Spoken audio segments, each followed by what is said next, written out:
Hello, my friends. Welcome to the Mindful Music Maker live stream, episode 5. I'm going to play some music here for us while folks are signing on and joining us. And you know what? I'm going to have a sip of coffee, too. Yes, I drink coffee at 6 in the evening. Don't worry, it's decaf. Alrighty.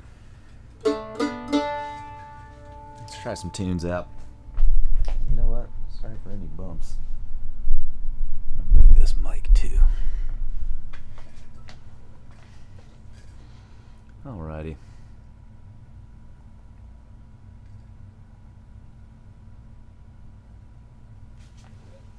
Volume going.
Feels great. Get back over to the browser here. Looks like we've got a few folks with us tonight. Would love it if you would say something in the chat box there. There's a little bit of a delay here on YouTube, so your comments come in a little slow for me, but let me know who you are. Say hey and all that kind of stuff. For anyone interested, that last tune that I just played there was one called Old Grimes. I learned it off of a Norman and Nancy Blake recording. It's a really good kind of chill tune. I thought that would be a good one to set the vibe for tonight, you know? Take the mandolin off here. Might bring it back in a sec. Might play the guitar. Who knows what's going to happen tonight here, people, right? Well, you folks that have joined us before kind of know the drill here. The Mindful Music Maker, this is a stream dedicated to kind of increasing our mindfulness practice and awareness about mindfulness and all that stuff. If you don't know what mindfulness is, we're simply just talking about kind of being more in the moment and maintaining control of our mental faculties and being cool, calm, and collected so that we can take anything that life or music throws at us. So tonight I kind of mentioned in the description to the stream and some folks that were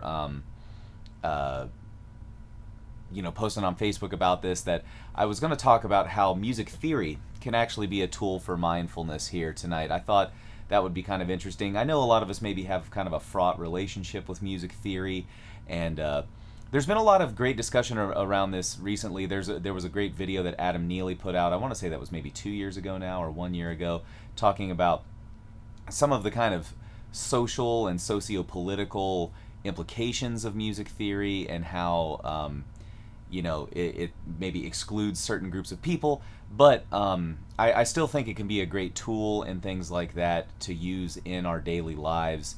Like I said, even to just increase your mindfulness. I know that a basic understanding of music theory has really helped me kind of stay more in the moment when I'm playing the instrument. And we're going to explore some simple exercises that we can use. If music theory is something that you hate, don't worry. Tonight we're going to be talking about like note names and how to find them on your instrument and triads and things like that. And I'll unpack all of it, so don't worry. But y'all know the drill. Before we do that, I am going to cue up the meditation timer and we're going to sit for a minute. If this is your first time joining us for a meditation here on the Mindful Music Maker stream, we practice what's called mindfulness meditation. And this is pretty similar if you've kind of seen any Buddhist interpretations of meditation or anything like that. We're simply just going to focus our mind's eye on the breath for a few minutes here, and then use the breath as an anchor. But as we go through the meditation, I'm going to be giving you some slight kind of points of guidance and things like that to kind of bring your attention back to the breath. And if you want, actually, I'm going to grab the guitar because it's right here. I'm going to put the instrument on because some of you that may have joined us a couple streams ago, I talked about how holding your instrument while you're meditating can kind of bring that relationship of mindfulness into your music a little quicker, just because it's not going to feel as much like a foreign or stress-inducing object when you practice mindfulness meditation with the instrument. So I like to use the breath as my anchor, but if you want to use any of the tactile sensations of your hands or your arms or anything on your instrument as the anchor, the focus of your meditation tonight, that's totally cool too. As long as you have something consistent and regular that you're putting your mind on and you're breathing regularly, you're doing it right. All right, I'm going to shut up and actually do some meditating here. Let me get my timer going. I think I've still got it set for 5 minutes, so I hope that's cool with everyone. We're going to go for 5 minutes. Like I said, I'm probably one of the few YouTubers that starts their stream and then sits in silence for 5 minutes. But it's good for the mind, this is a bit of a tangent, but I've been doing a lot of like reels and YouTube shorts and things like that lately, which are geared toward, jokingly geared toward, but only half jokingly geared toward people with short attention spans. Social media has kind of eroded our attention spans a little bit, but maybe we can undo some of that with with sitting for 5 minutes in silence on YouTube. All right, folks, here we go. Mindfulness meditation coming up. Find your one seat, get into a nice relaxed position, find that string in the top of your head, right in the back, like someone's gently tugging up. That should pull your shoulders back. It should put a curve in your lumbar. Your feet should be flat on the ground, and you should be relaxed. Here we go.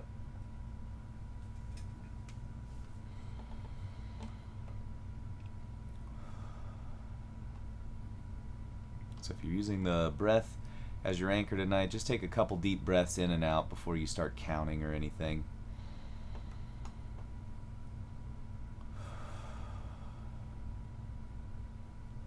See if you can find any tension in your body, tension in your shoulders, your neck, your face, arms, back, legs.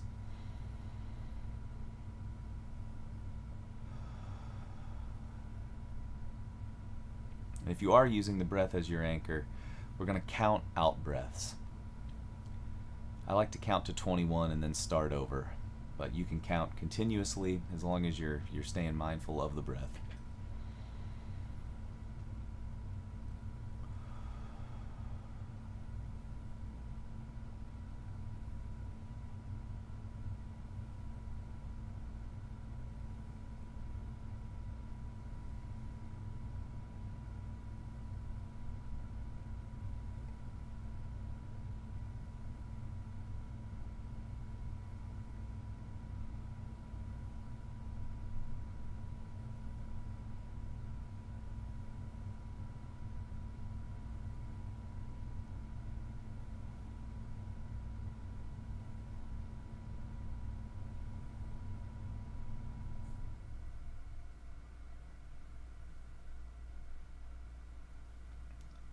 try to do what I call the body scan as you're focusing on that breath too. Maybe let your focus drift to the top of your head,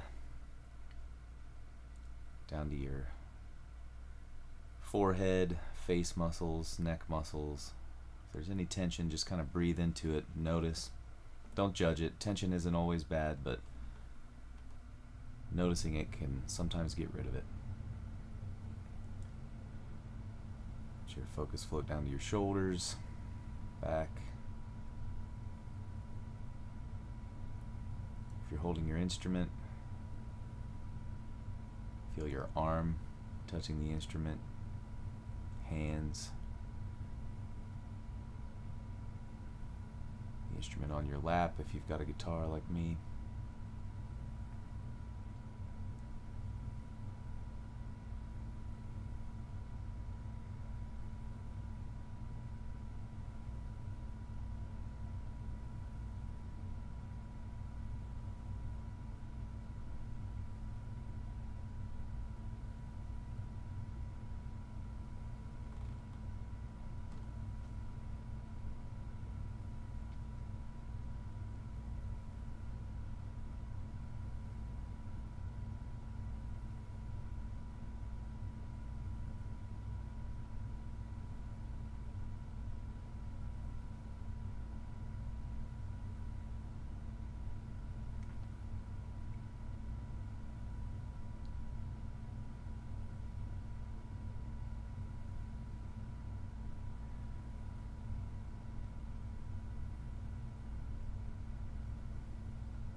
Mind wanders, just come back to the breath. Don't punish yourself for it, just notice it.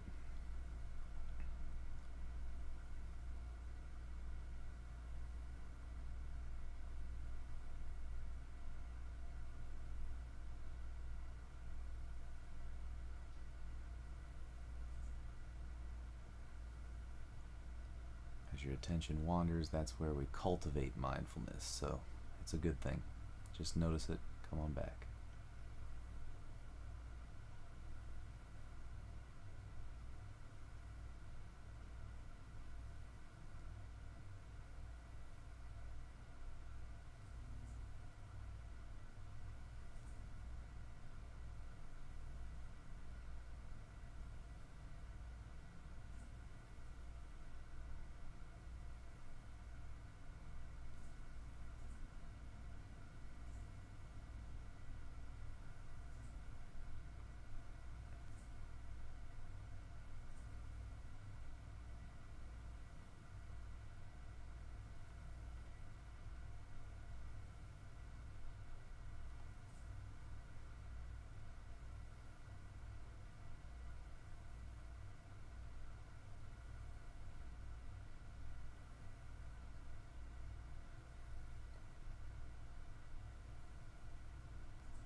All right, there we go. Another meditation session on the books. I gotta say, I needed that today. I had a weekend that was full of late night jamming, and which means little to no sleep, which means my mind is fuzzy, and all that kind of stuff. So it's good to get some time focusing on the breath, tuning back into the body. Good to see that we've still got a few folks out there. And like I said, as we kind of come out of the glow of meditation here today, we're going to talk a little bit about some basic music theory tools and how those tools can kind of help us maintain mindfulness. So, you know, a lot of us may have had a kind of a fraught relationship with music theory, like I said in the beginning of the stream here. And hopefully today we don't really tap into too much of that energy. All I'm looking to do is show you how maybe recognizing and noticing some of the note names and things like that on your instrument as you're in the act of playing music can really help you stay invested and inside of the music.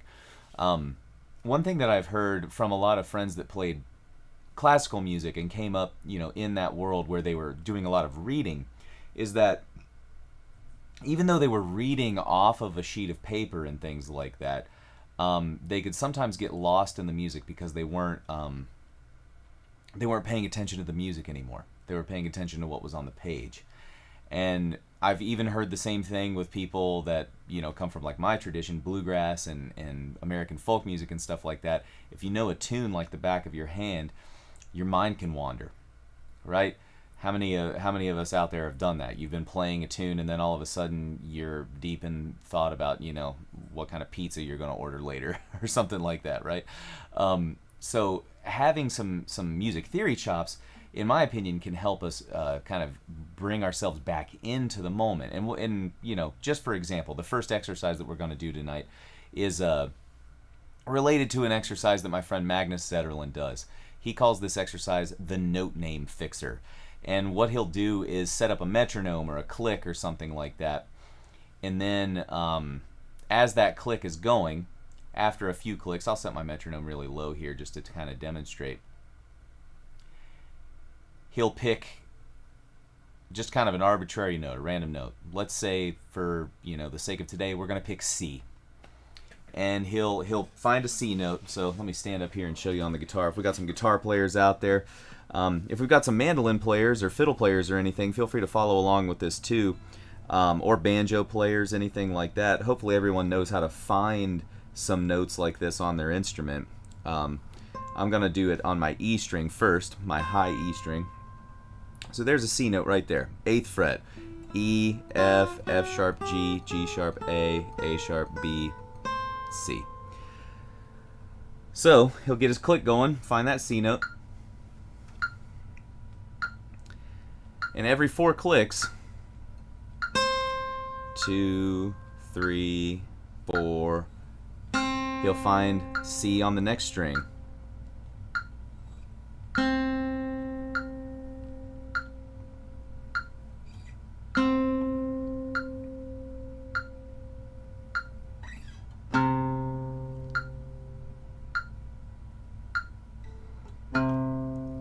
Seems like a really simple, dumb exercise, right? Maybe it doesn't. Maybe if you don't know the names of the notes on your instrument, this is a totally cool exercise. You should definitely try this one out. But how does this relate to mindfulness? Well, that in and of itself is a mindfulness exercise, right? Like knowing exactly where all of the notes are on your instrument at any given point in time. But let's say, just for the sake of today's exercise, you're pretty comfortable. You're like, hey, that's baby stuff. I can handle that. So what about this? Let's say you're in the middle of playing a tune. How about Billy in the Low Ground?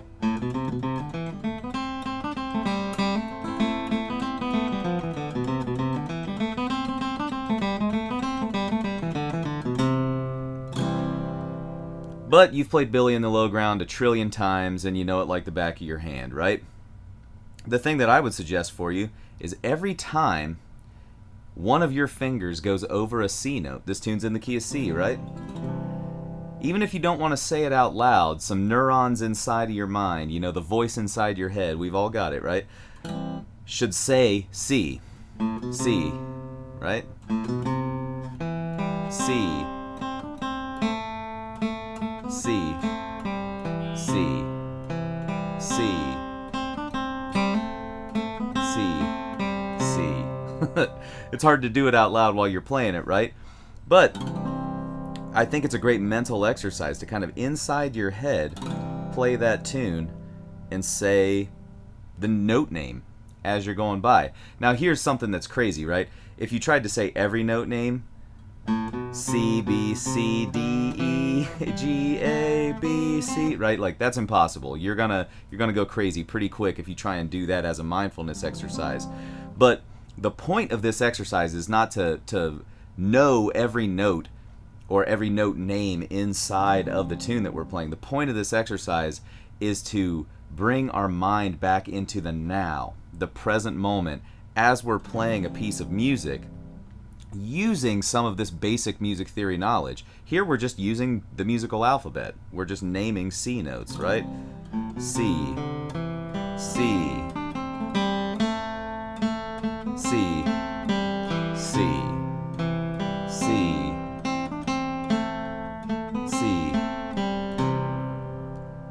playing the tune simpler so I can actually say it. But I promise you, when I'm playing the full tune, I can say all of those inside of my head. So I'll sit back down for a second here. So hopefully you folks can kind of see the connection of what I'm talking about here. If you know a tune really well, or you know any piece of music really well, but you have the power to name any of the notes that your fingers are gliding over as you're playing that piece of music, then you have the power to bring your mind straight back into the moment as you're playing that piece of music. Most of the kind of exercises that we focused on here in the Mindful Music Maker streams have been focused solely on tactile sense, right? Focusing on the breath, or even some of the streams where I was talking about meditating with your instrument in your hand, focusing on the pick and as it accelerates and glides through the string. All of those are great mindfulness exercises, but this is one that's maybe a little headier, right? One that involves a little more kind of intellectual thought, but intellectual thought can still be a tool for mindfulness here. And I would empower all of you out there to kind of use that to your advantage. I think a lot of folks wonder why they need to learn music theory. They just want to play the notes and play the tune and all that kind of stuff. But even just the most rudimentary understanding of what notes are on your instrument can really be a tool to help you combat your own eroded attention span from looking at too much Facebook, like me.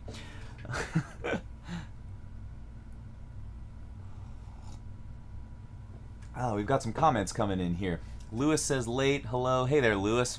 Hope you're doing good. Doing well. Sorry, my Ohio English is coming out there. Oh, nice. We got a comment from Ryan. What's Ryan saying? Thanks for the great content. I always enjoy your approach and the topics you bring up. Mindfulness certainly has an important role in making music, so thanks for bringing that idea to your audience. Yeah, you're so welcome, Ryan. Man, that's great. Thank you for joining us. And I've said this in my streams before, the only reason I'm the one that's doing a Mindful Music Maker stream is because I need it. It's not like I'm an expert in this stuff, but I've had some really great teachers, both non-musical mindfulness teachers and music teachers that were extremely mindful people. John McGann probably being the number one mindfulness coach that I had inside music. And yeah, mindfulness definitely has a role, and I don't see a lot of people teaching it. I wish I had some of these approaches to things. I was actually talking about this with a student that I had in a private lesson earlier today, that my experience with mindfulness has been as a result of needing it to fix problems that have come into my life. But what if we all were taught mindfulness from the beginning and could avoid any of those problems, right? Wouldn't that be amazing? Nice. Mike says, is this live? It looks like a movie.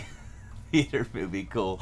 That's great, Mike. Yeah. Well, I want to thank, this is a quick tangent, but I want to thank Marcel Ardans, Lessons with Marcel, Magnus Setterland, David Benedict, and Eli Gilbert. I mean, if you guys are in the world of acoustic music and you watch YouTube stuff, you probably know all of those names. Hopefully you know all of those names. And they have definitely given me some good pointers on my video setup. So thanks for the kind words, Mike. Now that I know all my money wasn't a waste. All right, let's kind of get back to this topic of mindfulness and music theory. So the first kind of exercise, if any of you take notes on this stuff, or if you're just making mental notes, the first kind of exercise that I like to use music theory for to stay mindful and in the moment is to simply just name notes on a piece of music that I'm playing, especially pieces of music that I know really well and often cause me to kind of drift into other thoughts because I know that music so well. But what other kind of ways can we maybe use music theory to remain mindful in the moment? Say you're an improviser like me, right? If you're an improviser, you'll know that, coming up with a solo, there are different approaches for coming up with solos, right? You can solely use your ears and just kind of try and connect the melodies that you hear in your head with your instrument. But a lot of us have to rely on some tools, scales, pentatonic scales, arpeggios, all of these kind of things for soloing, right? So soloing and improvising in and of itself is kind of, in my opinion, improvising is a mindfulness practice because you're constantly reinventing melodic content in the moment. It may be melodic content that you've played before and practiced before, you know, like who hasn't played this lick if you're a guitar player, a bluegrass guitar player, right? So if you play a G run in the middle of a solo, it's still improvised even though you practiced it a million times, right? But using those little licks and phrases as kind of tools to keep you in the moment, totally a valid approach. And one kind of exercise that I like to do to remain mindful, it doesn't create the best solos in my opinion, but one exercise that I like to use in the moment is to kind of take a standard tune, or maybe one that I'm having a hard time kind of getting my head inside of or remaining in the moment with, take a standard tune and play a lick that you know like that over every chord change. That'll keep you mindful for sure, right? So let me get one here that's a good example. What's a good tune? Yeah, how about this? Cherokee Shuffle. Let me slow her down. Put my capo on.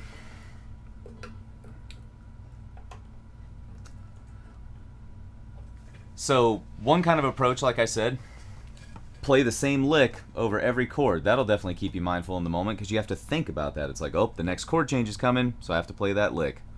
And you can play it slow as quarter notes like that if you're not a good improviser, you know, but you can play it as eighth notes too.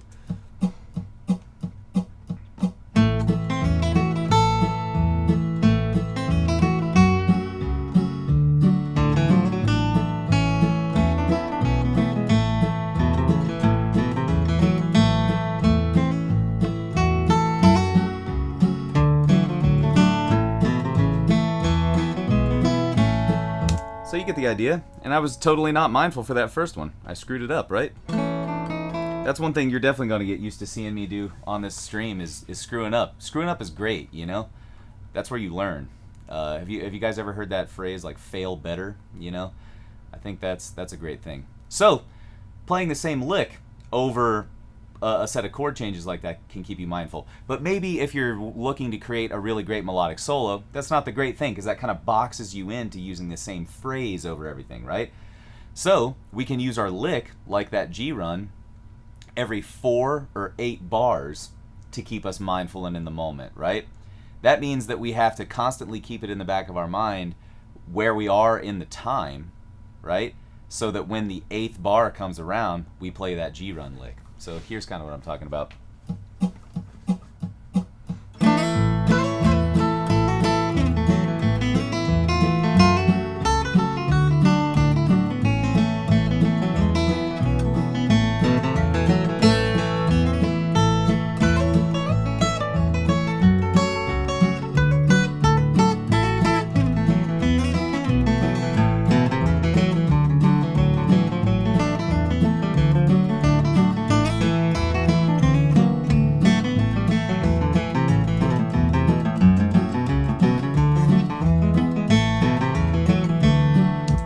Y'all see what I'm doing there? So at the end of every form, you can play the same lick over and over again, and that will kind of keep you mindful and in the moment. So there's another way to use music theory, right? You can kind of take a lick, turn it into a digital pattern. That's kind of what I do in my mind. That's kind of how I think about it, right? Like a G run isn't so much just a G run. It's 1, 2, flat 3, 3, 5, 6, that kind of thing, you know? So I think that can be kind of a tool for mindfulness as well to keep you in the moment. How else can we use music theory to kind of keep us mindful and in the moment here? What about when you're playing rhythm? Who has ever been jamming along with their pals and totally lost track of the chords because your mind was wandering off into the ether? I know this guy has, definitely.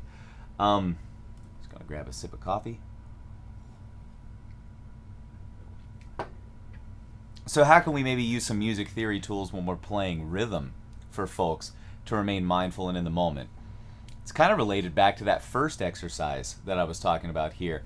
And the thing that I would say, especially if you're a bluegrass musician, and I'll talk about it from more of a jazz approach here in a second too, but if you're a bluegrass musician, typically the kind of rhythm pattern that we play as guitar players is what they call like a root fifth bass strum pattern, or boom chuck, right? So if you're playing your G chord, you're playing the root note as your first note, G, strumming, then the fifth, your D note, strumming. So what we can do as we're playing rhythm to kind of remain mindful and in the moment as bluegrass musicians is say those notes out loud as you're playing the chord changes. Actually, let me get my capo back on and I'll play for Cherokee Shuffle here. And here's something that's going to be a total brain teaser for a lot of you. Oops, I have a B flat there.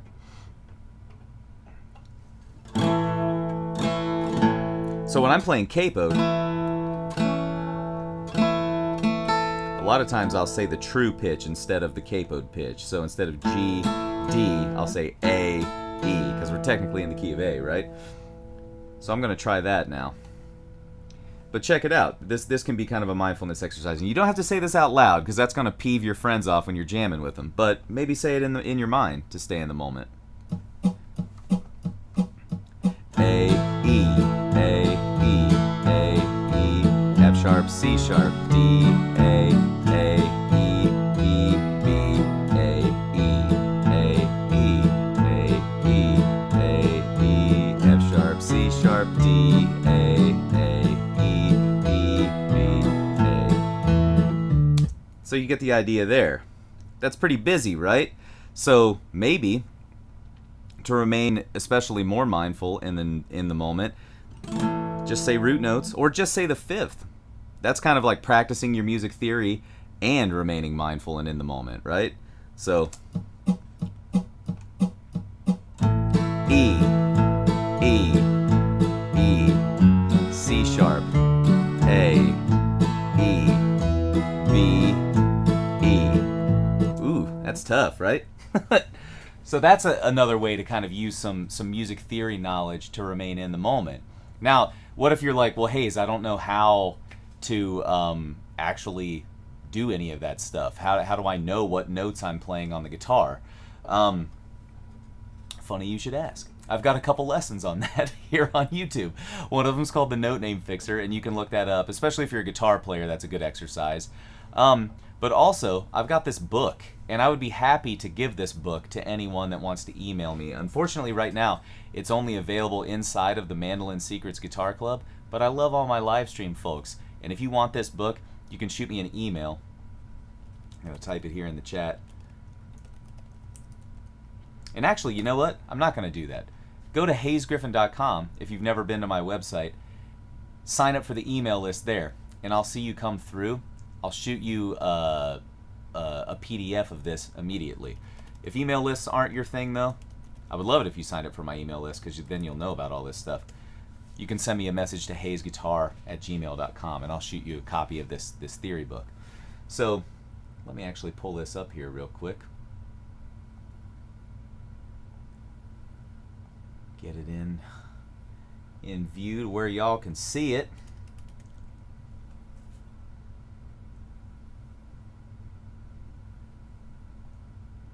Awesome. So this is my book here, Everyday Music Theory, I call it.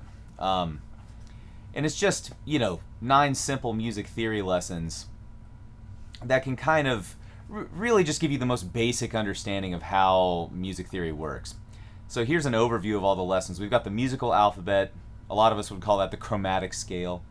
Intervals, how to measure distance between notes, because that'll help us make scales and arpeggios and that kind of thing. The formula for the major scale, how to build triads, diatonic triads, harmonic progressions, so chord progressions, common chord progressions and why they work together, plus some seventh chords and things like that. So let's go ahead and look at this. So if you don't know how to find the notes on your instrument, I'll just review this real quick. we should all know the names of the strings on our instruments, right? So if you're playing the guitar, E, A, D, G, B, E from low to high. If you're playing the mandolin, it's G, D, A, E. So that means if you know one note name for your open string, you can use this chromatic scale, or just Google the chromatic scale and find out what pitches are on that string. So say that you're playing on your G, you know what I mean? Like on the mandolin, you're on G, guitar you're on G. So G is the open string. That means if we go up one fret, we're on G sharp. And then if we go up another fret, we go back to the beginning and we're on A. So that's the second fret of your G.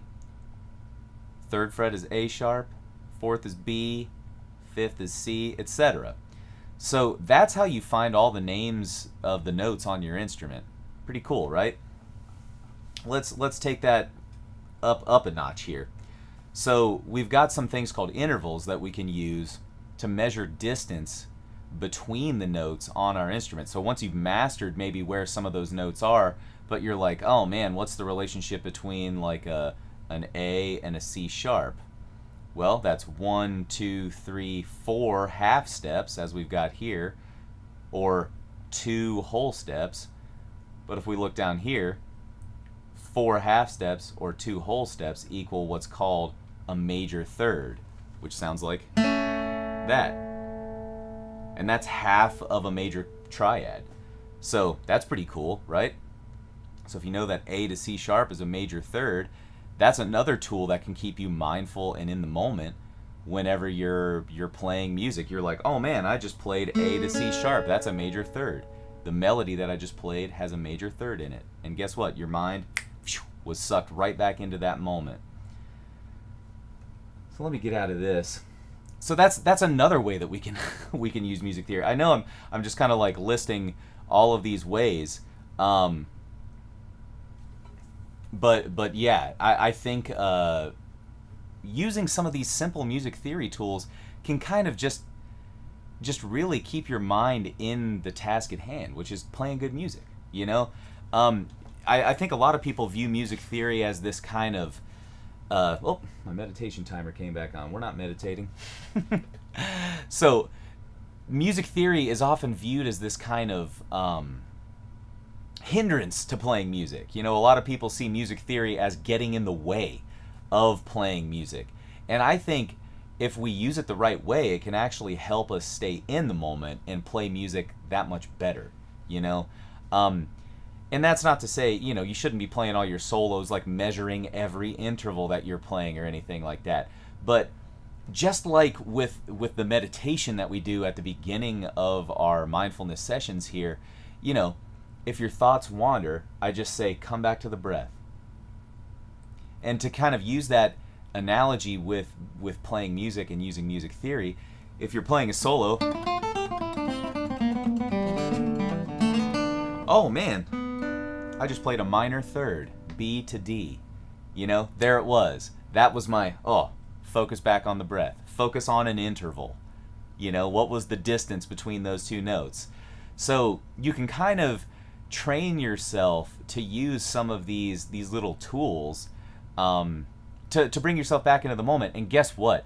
If you use simple music theory tools to keep your mind from wandering as you're playing a piece of music or improvising or doing anything musical, playing rhythm, doing your root fifth bass motion, you're going to get better at music theory. And guess what? You're going to be able to use those music theory tools in new, interesting, more complex ways because you practiced it in a small, simple, kind of controlled way that kept your mind in the moment and used it in a way to kind of alleviate stress in that moment. So that's kind of my argument for using music theory as kind of a mindfulness tool. And I think that you folks can get a lot of value out of that. And I'll say this again for anyone signing on. I see that some folks are just now signing on. Hey, Elliot. Oh, man. Elliot found his way in. Yeah. Elliot's a pilot, too. I hope his mind doesn't wander too much, you know? Thanks for the kind words, Mike, about the book. If any of you folks, like I said, watching the stream are interested in my music theory book, The Everyday Music Theory, I am so glad to give that to you for free. Just shoot me an email. You can obviously, do any of my paid kind of membership services, sign up for Mandolin Secrets Guitar Club, any and all of that kind of stuff.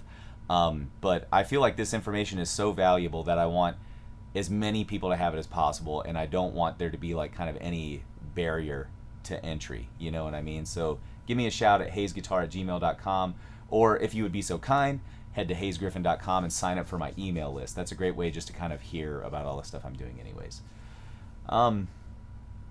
Great. Well, we've hit the 40-minute threshold on the stream, and I kind of like to keep it short and sweet here. But I'll say this. If any of you folks have any questions, please feel free to kind of jump in the chat box and type them there. And as you're doing that, I'll just play you another tune. How does that sound? So type any questions you may have into the chat there. And you know what? Cherokee Shuffle's pulled up. I'm going to bust out some Cherokee Shuffle for you folks.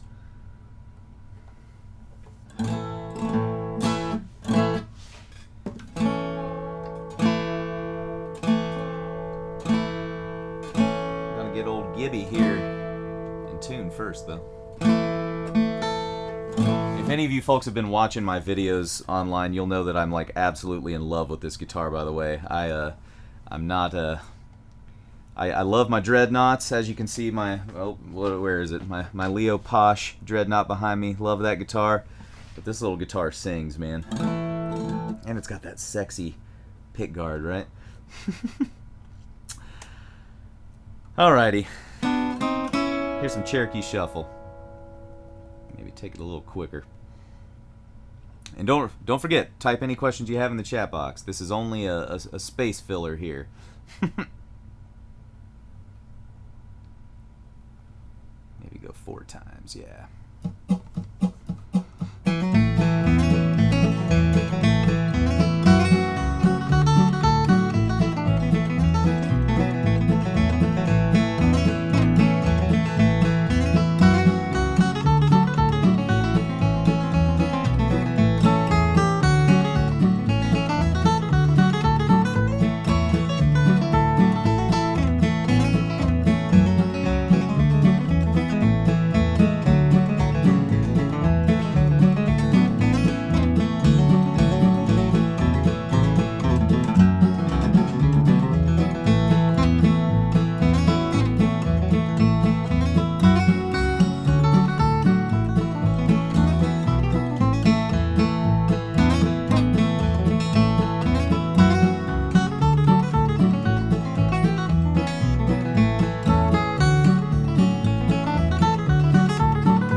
There you have it, y'all. Oh, man. Looking into the chat box here. Lewis says, see you Wednesday. I will definitely see you Wednesday, Lewis. If we got any mandolin players out there, shameless self-promotion. I am blessed and honored to be an instructor at mandolinsecrets.com, which was founded by my Swedish buddy Magnus Sederlund. And we have our member Q&A call on Wednesday. Once a month we kind of do a private Zoom call for all of the folks that are members of the Academy. You can jump in and ask any of your questions. Magnus or I usually have some kind of cool little lesson prepared and things like that. So if you like that kind of stuff, check out mandolinsecrets.com, you know. Let's see. Elliot says, just got my medical updated for 4 years, and no, you really have to stay focused. Can't do Wednesday, we'll have to catch the replay. Nice, man. A jam, though. That's a great place to practice your mindfulness, dude. Karen says that guitar does sound great. Thank you, Karen. Tell that to my wife. Then she won't be mad that I spent so much money on it. Oh, man. Yeah. Oh, and thanks for the kind words, Lewis. I see that there. Great sounding guitar, played skillfully. Yeah, appreciate that, man. Well, it doesn't look like we have any questions coming in, so I think I'll just leave it there for today, folks. I really appreciate you joining me for this, and I gotta say, you know, this is a little selfish of me to do this stream every Monday because, like I said, I need to kind of keep mindfulness practices in my own practice, and sharing some of these thoughts with you really helps keep me grounded, mindful, and in the moment. And I just really appreciate you giving me the platform to do that, for showing up and providing some good conversation and all that stuff. And hopefully this provides a little bit of value to you as well. Like I said, I'm no expert, but I've learned from some great teachers, and everything I'm saying here was passed on from them. So thanks to Lama Adam Berner, one of my great mindfulness coaches in the Central Ohio area, and to the late, great John McGann. John was kind of the best at taking some simple stuff. And today's lesson on music theory and mindfulness was really inspired by a lot of the things that he and I used to talk about. So, miss you, John. But yeah, happy to keep the music theory juices flowing. All right, folks, that's been a great live stream and everything. Really appreciate spending time with you. Thanks for joining us for the Mindful Music Maker. We'll catch you next time.